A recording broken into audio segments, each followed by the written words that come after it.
it's very important that we really look at privilege, because very often people will look at the narrative of privilege and say, oh, these are African elite.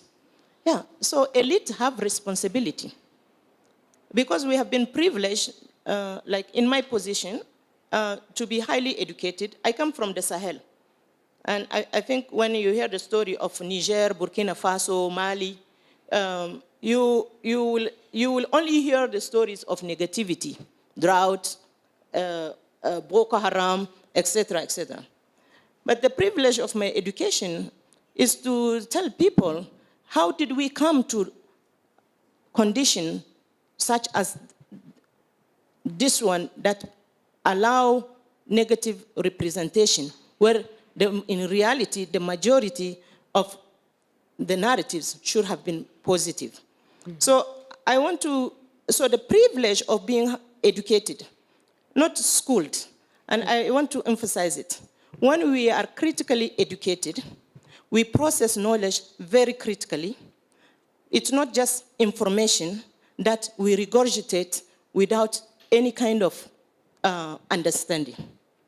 What I mean by that, because I'm highly literate, and because I'm in a privilege where I can go do research in my society to try to find out how did we come to where we are at. Like you are from South Africa. You can explain how apartheid came about and how actually not all white people were part of apartheid, but were subsumed under this tragic history of South Africa, right? We can undo it. The same way I have a responsibility as someone who is highly educated to challenge the advocate of Boko Haram or Al-Shabaab or the Lord Resistance Movement, because I'm able to go and dig the data, the African archive, to show that, for instance, in the Sahel hosts the historical universities of Africa. The University of Timbuktu in Jingarebe, the University of Sankore. Medieval Africa has given a lot to the modern world that we are living. And these are Muslim societies. And it was cosmopolitan knowledge. Discipline, it's not only about Islam, it is across the field. Today, I'm really grateful to Thabo Mbeki, President Thabo Mbeki, by saying, let's revisit the African Renaissance. Yes. Let's go revisit what were in the manuscript of Mali, the historical libraries of Timbuktu, of Sankore, so that we can envision a renaissance, a present and futuristic renaissance that built on this science, and to those which Africa contributed. About science and mathematics that existed far beyond the earlier than the Italian Renaissance. Yeah, and more to add to that, women. There was a woman who funded, we are talking about philanthropy, African Woman Agency, to invest in the creation of a university. So I'm going into the past of the longue durée in order to challenge the misgovernance that led us to neglect youth to a point where they will take a path of negative schooling instead of critical education. And to challenge also African leaders, because I'm one of them. Our privilege is that we can talk to our government. We can talk to any institution that violates the right of the African child to have the proper education that will allow them to be conscientious, full citizens of not only of Africa, but of the world. I was very impressed yesterday when the president of IE University said, in Spain, the university in Spain, he said, look, we started with this humble initiative to create this university. It's local, but think global. Medieval Africa thought global. How come the 21st century Africa cannot think global? So as a privileged, highly educated African woman from a Muslim background who was raised by Christian and embraced by Jewish people and humanist people, to go to America, get my education, I owe a lot to the world to come back to Africa to serve and to reach out to everybody. So that's how I understand privilege. Really, and this is something, Claude, that you have worked on deeply with not only your books, but now also moving to a different medium. And you might want to talk a little bit about what you're trying to do with that. Yes, sometimes truth is a scandal. I agree, but truth must be told in every circumstances. Yesterday I was listening to a debate, very important for Europe, I think, not only for France, but for Europe, between Emmanuel Macron and Marine Le Pen. I hope that strongly that Emmanuel Macron will be elected. I'll be back to give my vote on Sunday. But he said France has to face its history, even if it's unpleasant, because to go beyond that history, you have to face it. So scandal is not a problem. Personally, I had more than 10 years ago to publish a book which was a success. It was a bestseller. It's not the problem, but I had just to say that Napoleon in 1802 restored slavery. Many countries of Europe had slaves and then abolished slavery. It's the same for the US. But never in the world the slavery was restored. Never in the history of the world people, men, women, educated, sometimes in prominent positions, officer in the army or teachers, were sent back to slavery. Can you imagine that? So I had to tell it publicly, to write. It was a huge scandal.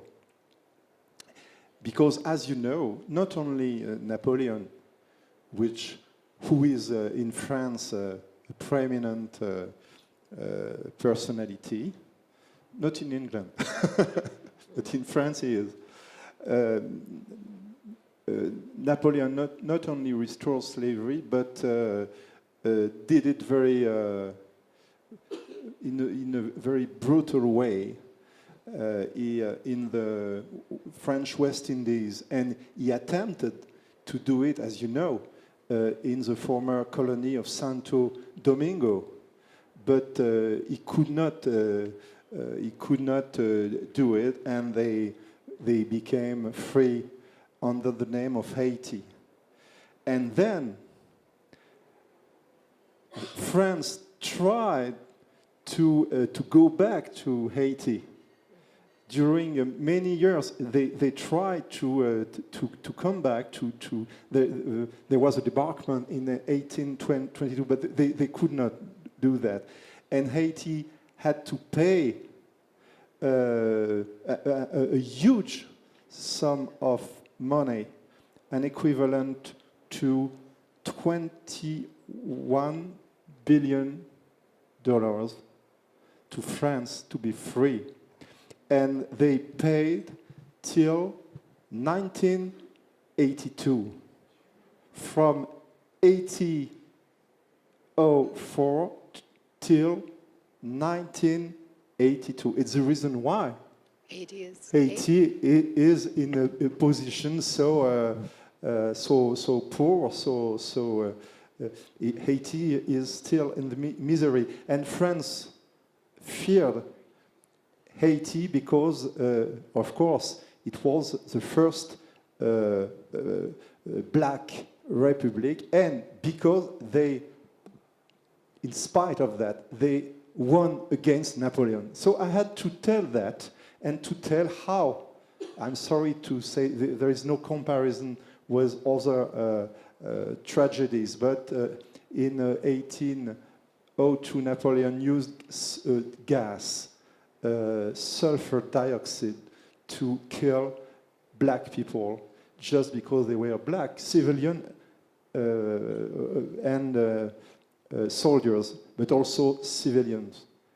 It was, I don't want to make a comparison, but it's truth. So it was a huge scandal.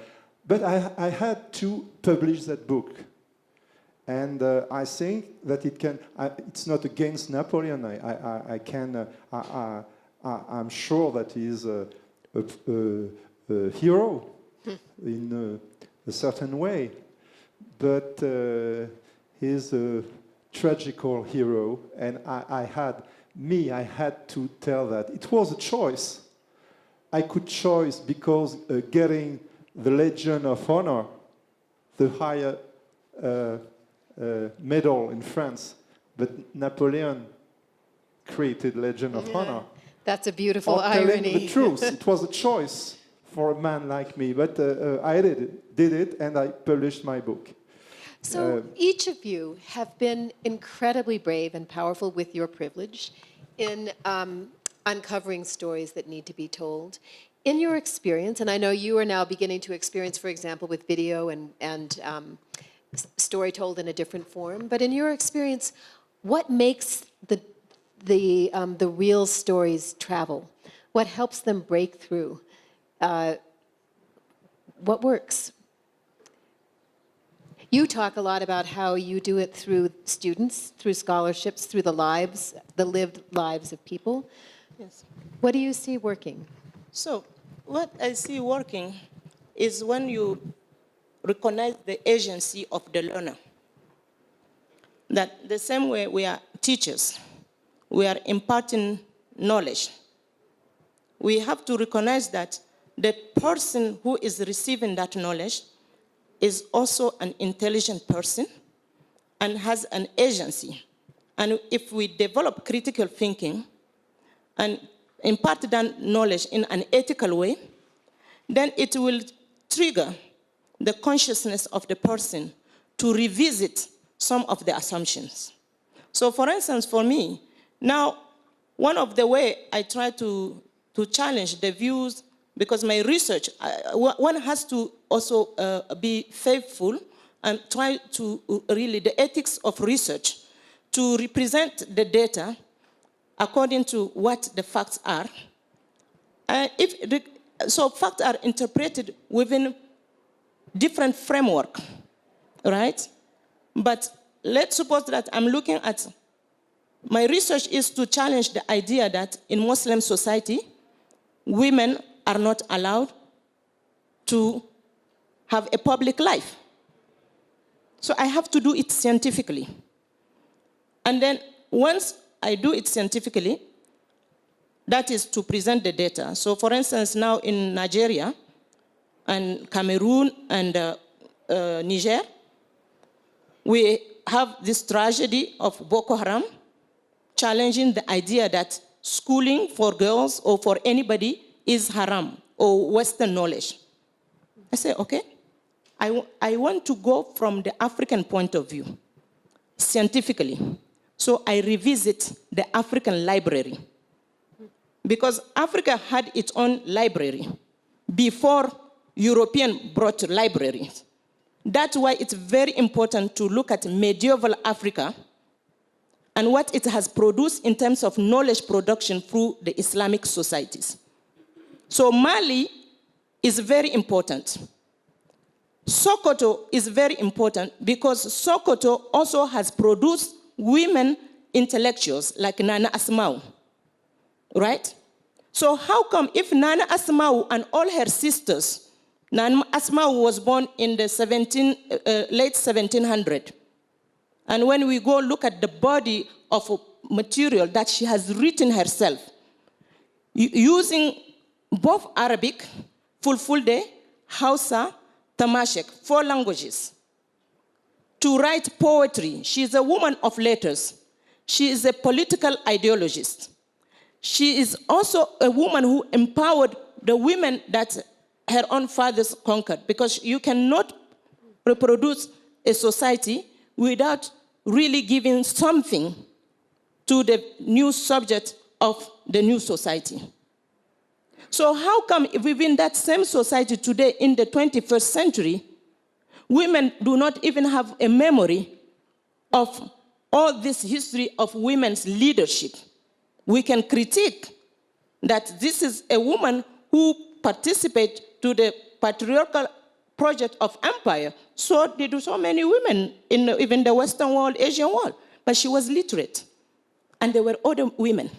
So how come today, in that same society, in a society in the Sahel which has produced people coming from Europe, from the Arab world, Ibn Battuta, when he came to the Sahel, he was so shocked. He is an Arab man. He came and said, wow, we thought we brought Arabic and Islam, but here is the philosophers teaching us. And it is a liberated world. Because they say, oh, these beautiful women, they decided they are not even wearing hijab and everything. Because we are artistic, we have creativity. Right? So how come? How come? How come? So that's the story. So it's important. So the technology, what my brother and my sister Hilary, they're doing, technology will empower if we put critical content that empower us. So for me, it's not just to come and do this essentialist, oh, the Hausa society has produced intellectual. It's to be critical to say, how come today it is not there? These are the two, these questions, the question on the early panel about what happens next, and this question, how come? How come? How come? And you are challenging those same things by the videos you're doing, and they are being watched by triple the normal audiences. Tell us about that. Hilary, I'm trying to share that history that I'm trying to rebuild by any means. Of course, books, but not only. I make films. It's very, very difficult in France to make films, but I discover with the last one, you saw an excerpt yesterday evening featuring the American pilot fighter Eugene Bullard. Making films in English seems to be easier than in French, because in France has still, as I told, many problems to face his history and history of black people. You noticed that I came here through my American friends. As you know, the way was the contrary at a certain time.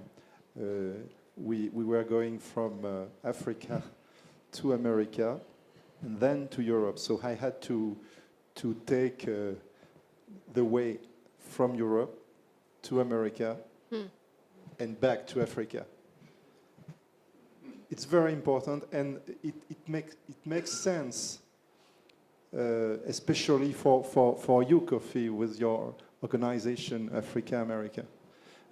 Many people like me have probably to go back to America and then to go back to Africa through people like you.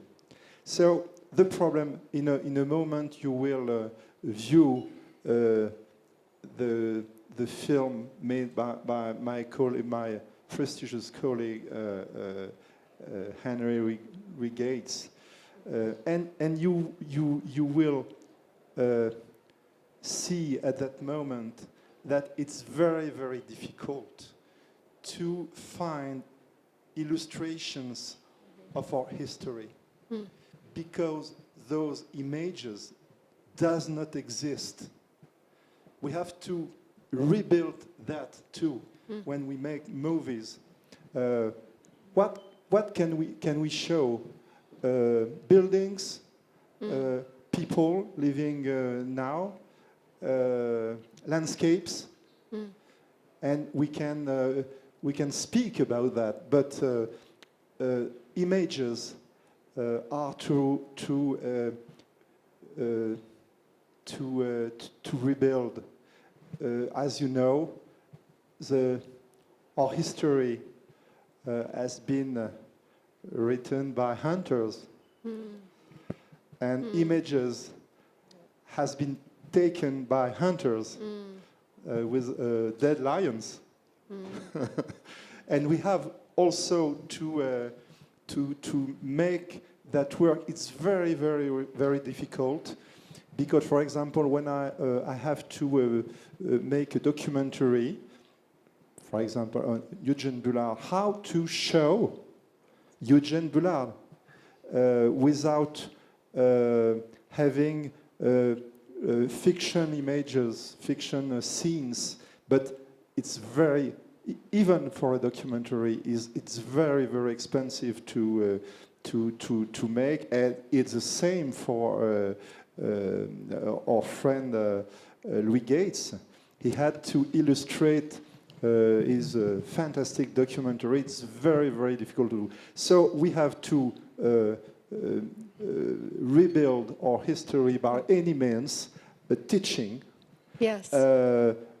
Publishing books, creating website. I created one 4 years ago, because at that moment I was waiting for a film difficult to make, and I wanted to anyway to share our history, and it was a real success. More than 1 million people were connected on that site, and at that moment, now, right now, I'm sure that more than 10 or 20 people are on the website. No. And this is the thing. I think this is what we are all part of, this work of spreading those kinds of stories. And I think this is what especially young people, when they have a place they can go, whether it is a transformational institution and professor, whether it is material that they can then see and share. And Kofi, this, I think, is a good way to thank the two of you, and also to thank you, because this is very much, I think, part of your vision for what you hope AAI can be in the world. And I think is a good time to pass the mic to you, because you're going to show us some images, I believe. Is that true? Thank you both very, very much. Thank you very much.